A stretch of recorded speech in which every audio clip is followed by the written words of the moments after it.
Hello guys, আজকে আমি একটা রেসিপি নিয়ে এসেছি। Recipe blog. এটা কড়ায় তেল গরম হয়ে গেছে, আমি দিয়ে দিয়েছি গোটা গরম মশলা ফোড়নে আর অল্প একটু পাঁচ ফোড়ন।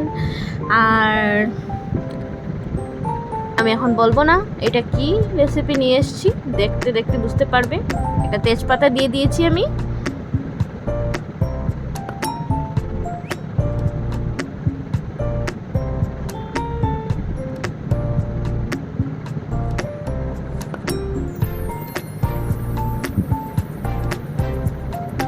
আর একটা শুকনা মরিচ দিয়ে দিয়েছি আমি।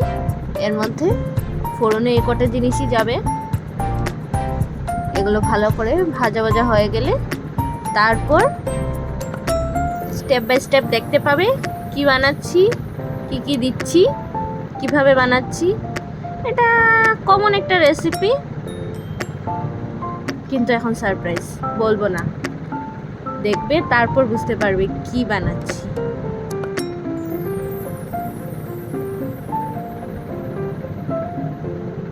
ভাবতে পারো তোমরা হয়তো যে এই রেসিপি আবার কেন দেখাচ্ছে। ভাবলাম সব কিছু যখন শেয়ার করি এটাও একটু দেখিয়ে দিই, তো দেখিয়ে দিলাম। আলু ডুমো ডুমো করে কেটে রেখেছিলাম, হলুদ আর নুন মেখে ওটা তেলের মধ্যে দিয়ে দিয়েছি। নাড়িয়ে নেব ভালো করে, একটু হালকা ভাজা ভাজা করে নেব আলুটাকেও।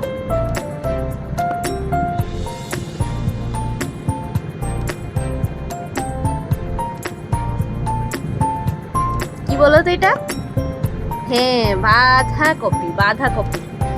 তো বাঁধাকপিটাকে আমি কি করেছি, এখানে দুটো বাঁধাকপি, বড় বড় সাইজের দুটো বাঁধাকপি। তো বাঁধাকপিটাকে আমি রাত্রে কুচি করে কেটে নিয়েছিলাম। সকাল হতেই এটাকে নুন মেখে আগে থেকে রেখে দিয়েছিলাম। তখন কি হয়, বাঁধাকপিটা খুব ভালো করে একদম মানে কি বলবো, অল্প হয়ে আসে মজে। তো তখন কি হয়, রান্নাটাতে টাইম কম লাগে। না হলে তো বাঁধাকপি ঢেকে ঢেকে সেদ্ধ করতে অনেকটা টাইম লেগে যায়, আর যত মানে জলটাও ঝরে যায় লবণ নুন মেখে রাখলে। তো তারপর ধুয়ে রান্না করি, খুব ভালো হয়। এই বাঁধাকপিটা খেলে ক্ষতিও করে না, তো এইভাবেই করি। তোমরাও করে দেখবে, বাঁধাকপি খেয়ে কোনো প্রবলেম হবে না। না হলে অনেকেরই আছে, আমি জানি, বাঁধাকপি খেলে প্রবলেম হয়।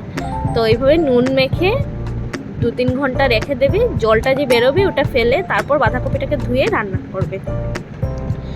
অল্প একটু আদা গ্রেট করে দিয়ে দিয়েছি, এর মধ্যে নুন দিয়ে দিয়েছি অল্প একটু, কেন কি আগে এটাকে নুন মেখে আমি যেহেতু করে নিয়েছি, তো আমি বেশি নুন দেওয়া যাবে না। এর মধ্যে অল্প একটু নুন দিয়েছি, অল্প একটু হলুদ জলে গুলে দিয়ে দিয়েছি। এর উপর থেকে যদি এইভাবে ছিটিয়ে দেই তাহলে এটা ভালো করে নাও মিশতে পারে, কালারটা খারাপ হয়ে যাবে। তাই আমি একটু জলে গুলে হলুদটাকে দিয়ে দিয়েছি এর মধ্যে। এই যে এইসব জিনিস, ছোট ছোট স্টেপস কিন্তু রান্নায় খুব খেয়াল করতে হয়। আমি আগেও অনেকগুলো রেসিপি ব্লগে বলেছি, আমি সবই রেসিপি ব্লগে একটাই মেসেজ দেওয়ার চেষ্টা করি যে সব আলাদা আলাদা রেসিপি আলাদা আলাদা টাইপের হয়। তো মানে ওগুলোর মধ্যে ছোটোখাটো জিনিসগুলো খুব খেয়াল করতে হয়, তখন রান্নার টেস্টও ভালো, মানে অল্প একটু চিনি দিয়ে দিলাম মাঝখানে, তো টেস্টটাও ভালো হয়। আর সব কিছু মানে এইভাবে ওই ফর্মুলাতে যদি তুমি করো, তাহলে যেভাবে আমি বলছি আমার রান্না যেরকম টেস্ট হয় তোমাদেরও এরকমই হবে। তাই আমি যেভাবে সবগুলো কথা বলি স্টেপ বাই স্টেপ ফলো করে করবে, করে বলবে আমাকে কেমন হয় খেতে। তো ঢেকে দিলাম বাঁধাকপিটা, তারপর ঢাকনা খুলে দেখলাম আমার বাঁধাকপিটা তো অনেকটাই হয়ে এসেছে।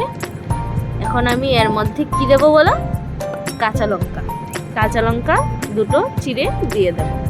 আগে যদি দিয়ে দিতাম কাঁচা লঙ্কাগুলো তাহলে একদম ঘেটে যেত, আর পাওয়া যায় না কাঁচা লঙ্কা খুঁজে।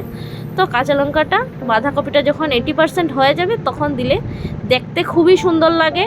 এটার কাঁচা লঙ্কার গন্ধটাও থাকে এর মধ্যে, আর ভালোও লাগে, টেস্টটা একটু আলাদা হয়।